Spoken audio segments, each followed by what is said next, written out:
नमस्कार साथियों, स्वागत है आप सभी लोगों का आपके अपने यूट्यूब परिवार में।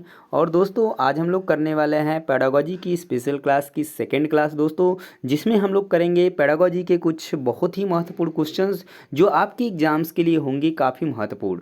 तो दोस्तों पेडागोजी की प्रॉब्लम्स को समाप्त करने के लिए मैंने ये क्लास स्टार्ट की है दोस्तों। तो फटाफट से जुड़ जाइए और ज़्यादा से ज़्यादा जो है वीडियोज़ को शेयर कर दीजिए, लाइक कर दीजिए और चैनल को भी सब्सक्राइब कर लेंगे जो लोग भी पहली बार विजिट किए हैं, क्योंकि आपको यहाँ से पेडागोजी की जो समस्या है वो समाप्त होने वाली है और बाकी सभी सब्जेक्ट की भी क्लासेज आपको जल्द ही चैनल पे स्टार्ट कर दी जाएंगी। ठीक है, एसएसटी की जो है स्पेशल क्लास बिल्कुल चलेगी, जहाँ से आपके पूरे के पूरे 60 नंबर आने कन्फर्म है दोस्तों। यानी कि आप अगर अच्छे तरीके से मेहनत करते हैं तो आपका 50+ बिल्कुल आ जाएगा। उस पे से आपको फ्री में जो है कि PDF नोट्स भी प्रोवाइड कर दिए जाएंगे। तो ये सारी चीज़ें आपको मिलने वाली हैं। तो फिलहाल चलिए आज का वीडियो शुरू करते हैं। तो आज का पहला क्वेश्चन रहा दोस्तों आपकी स्क्रीन पे। क्वेश्चन को ध्यान से पढ़िएगा, क्वेश्चन का आंसर देने की प्रयास करिएगा कमेंट में।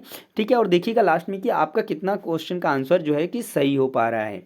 पहला क्वेश्चन है दोस्तों कि बच्चों के विकास की प्रक्रिया किस प्रकार की होती है। इंपॉर्टेंट क्वेश्चन है दोस्तों। देखिए पहला ऑप्शन है कि एक समान और क्रमानुसार। आप अपने से सोचिए कि क्या बच्चे जो इतने भी बच्चे होते हैं, क्या उनका विकास एक समान और क्रमानुसार होता है? क्या आप इसको कह सकते हैं? देखिए एक समान तो नहीं होता है पर क्रमानुसार होता है, यानी कि ऑप्शन ये गलत हो जाएगा इस तरीके से। यानी दोनों चीज़ें दी गई हैं, तो एक समान नहीं होता है, क्रमानुसार होता है। तो एक समान और क्रमानुसार दोनों बोला है, तो आपका पहला ऑप्शन गलत हो जाएगा। दिया है कि एक समान और अव्यवस्थित होता है, गलत बात है। एक समान नहीं होता है, अव्यवस्थित भी नहीं होता है। उसके बाद है कि व्यक्तिगत होता है और क्रमानुसार होता है, तो बिल्कुल बात सही है कि व्यक्तिगत होता है और क्रमानुसार भी होता है। व्यक्तिगत होता है पर अव्यवस्थित नहीं होता है, व्यवस्थित होता है। तो ये ऑप्शन आपका गलत हो जाएगा। तो इसमें आपका जो सही आंसर बनेगा तो क्या बन जाएगा दोस्तों? तो ऑप्शन नंबर थर्ड बिल्कुल सही हो जाएगा कि जो बच्चों की विकास की प्रक्रिया होती है वो व्यक्तिगत होती है और क्रमानुसार होती है, या आप कह सकते हैं कि व्यवस्थित होती है। क्लियर है? तो नेक्स्ट क्वेश्चन की तरफ चलते हैं, क्वेश्चन नंबर सेकेंड। चलिए क्वेश्चन नंबर सेकेंड है कि आजकल सिद्धांतकार जो है क्रांतिक अवस्था के बजाय संवेदनशील अवधि का प्रयोग करते हैं, क्योंकि क्या रीजन है? क्या विकास की प्रकृति गतिशील है? विकास केवल आनुवंशिकता से निर्धारित होता है? विकास केवल पर्यावरण द्वारा निर्धारित किया जाता है, या विकास स्थिर और नियत है? देखिए अगर हम बात करें कि विकास स्थिर है और नियत है, अगर विकास स्थिर होगा तो यह कैसे आगे बढ़ेगा इसका। ठीक है, तो ये स्थिर नहीं होता है, यह प्रगतिशील होता है, गतिशील होता है। दिया है कि विकास केवल पर्यावरण द्वारा निर्धारित किया जाता है, तो केवल पर्यावरण द्वारा निर्धारित नहीं किया जा सकता है, इसमें आनुवंशिकता भी जो है सम्मिलित होती है। उसके बाद यहीं पर दे दिया है कि विकास केवल आनुवंशिकता से निर्धारित होता है, तो ये भी आपका गलत हो जाएगा। यहाँ पर केवल आनुवंशिकता से नहीं, यहाँ पर पर्यावरण का भी रोल होता है। तो ये दोनों एक दूसरे के पूरक हैं और दोनों को अलग अलग दिया है, तो ये दोनों ही ऑप्शन आपके गलत हो जाएंगे। उसके बाद दिया है कि विकास की प्रकृति जो है गतिशील होती है, तो ये बात बिल्कुल सही है कि विकास की प्रगति गतिशील होती है। तो राइट आंसर आपका बन जाएगा option number first. Next question की तरफ चलते हैं, question number third. Question number third है आपका, देखिए कथन और कारण वाले क्वेश्चन हैं और ये आपके लिए बहुत ही इंपॉर्टेंट है, क्योंकि ऐसे क्वेश्चंस में आपको ज़्यादा परेशानी होती है। ठीक है, और ऐसे क्वेश्चन आपके एग्जाम में बहुत ज़्यादा पूछे जा रहे हैं इस टाइम पे। तो देखिए कथन क्या बोला गया है कि बच्चों के विकासात्मक प्रतिमान की उपलब्धि में देरी के लिए सीधे आनुवंशिकता को जिम्मेदार ठहराया जा सकता है। कारण क्या दिया है कि पर्यावरणीय कारक विकास में कोई भूमिका नहीं निभाते हैं। क्या यह बात सही है? अभी हम लोगों ने पिछले क्वेश्चन में ही पढ़ा है कि ना ही केवल आनुवंशिकता को हम जिम्मेदार ठहरा सकते हैं और ना ही केवल पर्यावरण को जिम्मेदार ठहरा सकते हैं, इसमें दोनों का रोल अहम होता है। तो यहाँ पर देखिए अगर दिया है कि सीधे तौर पर आनुवंशिकता को जिम्मेदार ठहराया जा सकता है, यानी कथन तो गलत हो गया, यानी ए गलत हो गया। वहीं पर दिया है पर्यावरणीय कारक विकास में कोई भूमिका नहीं निभाते हैं, जबकि निभाते हैं, तो ये भी ऑप्शन आपका गलत हो गया। तो दोनों गलत हो गया। तो दोनों किस में गलत है? ए और आर किस में गलत है? तो ऑप्शन नंबर 4 में गलत है। तो इस क्वेश्चन का जो सही आंसर हो जाएगा वो क्या बनेगा? तो ऑप्शन नंबर 4 हो जाएगा कि ए और आर दोनों क्या हैं? गलत हैं। क्लियर है दोस्तों? नेक्स्ट क्वेश्चन की तरफ चलते हैं, क्वेश्चन नंबर 4। चलिए देखिए नेक्स्ट क्वेश्चन, क्वेश्चन नंबर 4 क्या है आपका। 1 मिनट। चलिए क्वेश्चन नंबर 4। तो क्वेश्चन नंबर 4 रहा आपके सामने। क्वेश्चन नंबर 4 का आंसर दीजिए।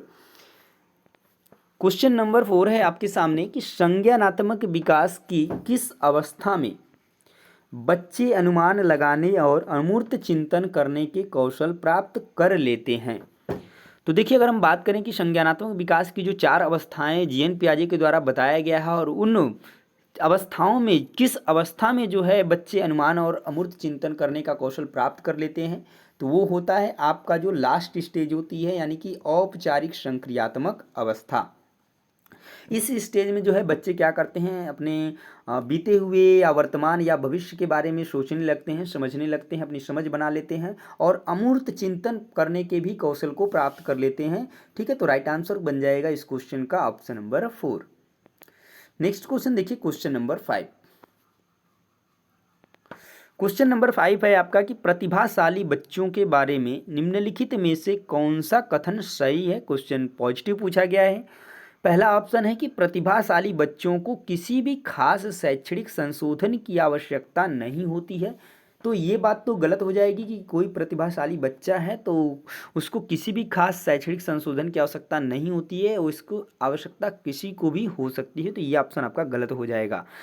उसके बाद दिया है कि प्रतिभाशाली बच्चों को बार बार करने के लिए बहुत ही सरल नियमित कार्य दिए जाते हैं। तो ये ऑप्शन भी गलत है, उनको सरल और नियमित कार्य नहीं दिए जाने चाहिए।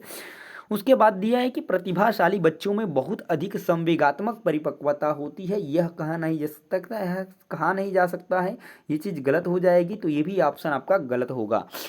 नेक्स्ट है कि आपका प्रतिभाशाली बच्चों की अधिगम की विशिष्ट आवश्यकताएं होती हैं जिन्हें अक्सर कक्षाओं में नज़रअंदाज कर दिया जाता है। ये बात बिल्कुल सही है यहाँ पर। तो इस क्वेश्चन का जो राइट आंसर बनेगा वो बनेगा ऑप्शन नंबर 4।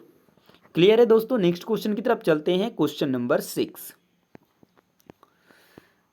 क्वेश्चन भी आपका जो क्वेश्चन है कथन और कारण वाले क्वेश्चन है। तो ध्यान से क्वेश्चन को पढ़िए, समय दीजिए, पर क्वेश्चन का आंसर सही देने की कोशिश करिए। कथन है आपका कि सहकर्मियों के बीच संप्रेषण और चर्चा की शैक्षणिक प्रक्रियाएं समस्या समाधान क्षमताओं के विकास में बाधक होती हैं। जैसा कि हम जानते हैं कि संप्रेषण और चर्चा ये किसी भी शैक्षणिक प्रक्रिया की समस्या समाधान क्षमताओं के विकास में बाधक नहीं होती है, जबकि ये प्रोत्साहित करती है समस्या समाधान को ढूंढने में। तो ये ऑप्शन आपका क्या हो जाएगा, गलत हो जाएगा, यानी ये जो है आपका गलत होगा। कारण क्या दिया है कि अधिगम की प्रक्रिया का स्वरूप सामाजिक न होकर क्या है, व्यक्तिवादी है। तो देखिए, व्यक्तिवादी नहीं है, जो अधिगम की प्रक्रिया है उसका स्वरूप सामाजिक होता है, न कि व्यक्तिवादी होता है। तो ये भी आपका ऑप्शन गलत हो जाएगा। तो यहाँ पर देखिए दोनों ऑप्शन आपके गलत हैं, ए और आर दोनों गलत हैं। तो राइट आंसर जो बन जाएगा वो बनेगा ऑप्शन नंबर 4 की ए और आर दोनों क्या हैं, गलत हैं। क्लियर है दोस्तों। नेक्स्ट क्वेश्चन की तरफ मूव करते हैं। क्वेश्चन नंबर 7 नंबर क्वेश्चन भी आपका कथन और कारण वाले क्वेश्चन हैं। और देखिए ये क्वेश्चन रिपीट हो गया है, तो कोई बात नहीं, अगर क्वेश्चन ये रिपीट हो गया है तो नेक्स्ट क्वेश्चन की तरफ चलते हैं। क्वेश्चन नंबर 8 की तरफ। ये आपका आंसर जो सही हो जाएगा वो आपका 4th ही होगा इसके लिए भी, क्योंकि क्वेश्चन सेम है। तो क्वेश्चन नंबर 8 की तरफ चलते हैं। क्वेश्चन नंबर 8 है कि एक शिक्षक को अपने विद्यार्थियों को किस प्रकार के लक्ष्य निर्धारित करने के लिए प्रोत्साहित करना चाहिए। क्या निपुणता उन्मुख, प्रदर्शन उन्मुख, असफलता से बचने वाले या असफलता को स्वीकारने वाले, किस तरीके के लक्ष्य के लिए प्रोत्साहित करना चाहिए। तो देखिए, हम असफलता को स्वीकार करने वाले लक्ष्य को निर्धारित करने के लिए प्रोत्साहित नहीं कर सकते हैं, ना ही असफलता से सिर्फ बचने के लिए लक्ष्य निर्धारित करने के लिए प्रोत्साहित कर सकते हैं, और ना ही सिर्फ प्रदर्शन को दिखाने के लिए हम क्या कर सकते हैं, लक्ष्य निर्धारित करने के लिए कर सकते हैं। हम इसलिए प्रोत्साहित कर सकते हैं कि वो क्या हो, किसी भी चीज़ में क्या हो, निपुण हो। तो निपुणता उन्मुख लक्ष्य निर्धारित करने के लिए एक शिक्षक के तौर पर विद्यार्थियों को हम प्रोत्साहित करना चाहिए, जो कि बिल्कुल सही होगा इस क्वेश्चन का आंसर। तो राइट आंसर बन जाएगा इस क्वेश्चन का ऑप्शन नंबर 1। नेक्स्ट क्वेश्चन देखते हैं। क्वेश्चन नंबर 9 क्वेश्चन नंबर 9 है कि एक सिद्धांत के रूप में रचनावाद क्या है। रचनावाद क्या है? क्या अधिगम में अधिगमकर्ताओं की भूमिका को महत्वपूर्ण मानता है जिससे वह संसार के बारे में स्वयं की समझ का निर्माण करते हैं, या प्रत्यास्मरण के माध्यम से जानकारी और परीक्षण को याद करने पर बल देता है, या शिक्षिका की प्रभुत्व भूमिका पर बल देता है, या निष्क्रिय अनुकरण की अधिगम में भूमिका पर बल देता है। देखिए, निष्क्रिय अनुकरण की अधिगम में भूमिका पर बल नहीं देगा, ये ऑप्शन आपका गलत होगा, रचनावाद से रिलेट नहीं है। शिक्षिका की प्रभुत्व भूमिका पर बल देता है तो बिल्कुल नहीं, ये भी आपका ऑप्शन गलत हो जाएगा। और प्रत्यास्मरण के माध्यम से जानकारी और परीक्षण को याद करना तो वैसे भी गलत होता है, तो गलत होगा। रचनावाद है मतलब कि अधिगम में अधिगमकर्ता की जो भूमिका है उसको महत्वपूर्ण मानता है, और वह जिससे वह क्या करता है, संसार के बारे में स्वयं की समझ का क्या करता है, निर्माण करता है। तो यह सिद्धांत जो है रचनावाद है, और यही इस क्वेश्चन का राइट आंसर भी बनेगा। तो नेक्स्ट क्वेश्चन की तरफ चलते हैं। क्वेश्चन नंबर 10 नंबर क्वेश्चन है कि निम्नलिखित में से कौन सी अधिगम अक्षमता से ग्रस्त छात्रों की विशिष्ट पहचान है, यानी विशेषताएं हैं। पहला है कि पढ़ने में शब्दों या पंक्तियों को छोड़ देते हैं या वर्तनी में गलती करते हैं। दूसरा है कि 2 फीट की दूरी के परे चीज़ें जो है नहीं देख सकते हैं। तो यह अधिगम अक्षमता नहीं कहलाएगी अगर वो बच्चा जो है 2 फीट की दूरी से जो चीज़ें अधिक हैं दूरी पर उसको नहीं देख सकता है, तो ये अधिगम अक्षमता नहीं कहलाएगा। एक ही गति क्रिया को बार बार करते हैं तो ये भी अधिगम अक्षमता नहीं है। उसके बाद 70 dB की ध्वनि नहीं सुन सकते हैं, तो ये भी अधिगम अक्षमता का जो है रीजन नहीं है, विशिष्ट पहचान नहीं है। अगर अधिगम अक्षमता की बात करें तो यहाँ पर जो है पढ़ने में जो शब्दों और पंक्तियों को छोड़ देते हैं और वर्तनी में गलती करते हैं, तो ये जो है अधिगम अक्षमता का एक विशिष्ट पहचान है, एक विशेषता है। तो यहाँ पर जो राइट आंसर बनेगा इस क्वेश्चन का ऑप्शन नंबर 1 बन जाएगा। तो दोस्तों, आज के सेशन में हम लोग ये 10 महत्वपूर्ण क्वेश्चंस जो आपके पेडागोजी से रिलेटेड काफ़ी अहम रोल निभा सकते हैं आपकी एग्जाम में। और इसी तरीके के और भी वीडियोस देखने के लिए चैनल को सब्सक्राइब कर लीजिए। डेली आपको क्लासेस मिलने वाली हैं और क्वेश्चंस की भी संख्या आपको जल्द ही बढ़ती हुई दिखेगी। कम से कम हम लोग एक दिन में 20 क्वेश्चन तो करने ही वाले हैं। फिलहाल आज के वीडियोज़ में मतलब 10 क्वेश्चन काफ़ी है दोस्तों। तो मिलेंगे नेक्स्ट वीडियो में, तब तक के लिए जय हिंद।